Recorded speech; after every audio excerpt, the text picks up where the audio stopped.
नमस्कार मंडळी, तुमच्या बरोबर कधी असं झालंय का की रात्री तुम्ही जेव्हा झोपलायत त्याच्या आधी फिश टँक जेव्हा चेक केला तेव्हा सगळं चांगलं होतं, पण सकाळी उठला तर तुम्ही बघताय की तुमच्या फिश टँक मधनं 2-3 फिशेसनी चक्क फिश टँकच्या बाहेर उडी मारली आहे. कधी विचार केलाय का तुम्ही की का बरं फिशेस असं करत असतील? आज या व्हिडिओच्या थ्रू आपण जाणून घेणार आहोत की फिशेस असं बिहेव का करतात, नक्की काय कारण आहे फिशेसच्या एक्वेरियमच्या बाहेर उडी मारण्याचं आणि त्यावर काय उपाय आहे आणि आपण हे कसं थांबवू शकतो. सर्वात पहिलं रिझन म्हणजे पुअर क्वालिटी ऑफ वॉटर, म्हणजेच तुमच्या पाण्यामध्ये नायट्राइट किंवा अमोनिया ह्याचं कॉन्सन्ट्रेशन खूप जास्त झालेलं असेल. तुम्ही फिश टँक मध्ये लावलेला जो फिल्टर आहे तो कदाचित खूप जास्त स्लो आहे किंवा खूप जास्त फास्ट आहे. तुमच्या फिश टँक मध्ये क्षमतेपेक्षा खूप जास्त मासे आहेत किंवा तुम्ही आपल्या फिशेसना खूप जास्त खायला टाकता.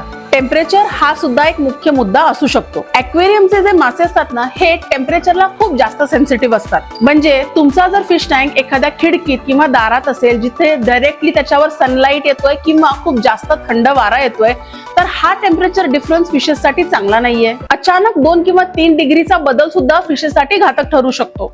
सगळेच फिशेस सोशल नसतात. फिश टँक मध्ये जर तुम्ही चुकीचे मासे टाकले असतील जे एक दुसऱ्यांना चेस करत असतील तरी सुद्धा एखादा फिश घाबरून पाण्याच्या बाहेर उडी मारू शकतो. एक चूक बरेच फिश कीपर्स करतात ते म्हणजे आपल्या फिश टँक मध्ये अजिबात काहीही स्टोन किंवा ड्रिफ्टवूड किंवा कसलाही डेकोर आयटम ठेवत नाही. एंटायर टँक हा रिकामा ठेवतात. कधी कधी त्याच्यामध्ये सँड सुद्धा ठेवत नाही. तुमच्या फिशेसना जर लपायला तुम्ही जागा दिली नाही, रेस्ट करायला तुम्ही जागा दिली नाही, तर ते डिप्रेशन मध्ये जातील, स्ट्रेस मध्ये जातील आणि डेफिनेटली टँकच्या बाहेर उडी मारतील. तर माझ्या फिश कीपर मित्रांनो, हा जर इश्यू तुम्ही याच्या आधी फेस केला असेल तर आता तुम्हाला माहितीये की जर आपल्या एक्वेरियम मधनं एखाद्या फिशनी उडी मारली तर नक्की काय चुकतंय आणि जे चुकतं आहे त्याला काय सोल्युशन्स आहेत ते सगळे मी या व्हिडिओमध्ये दिले आहेत.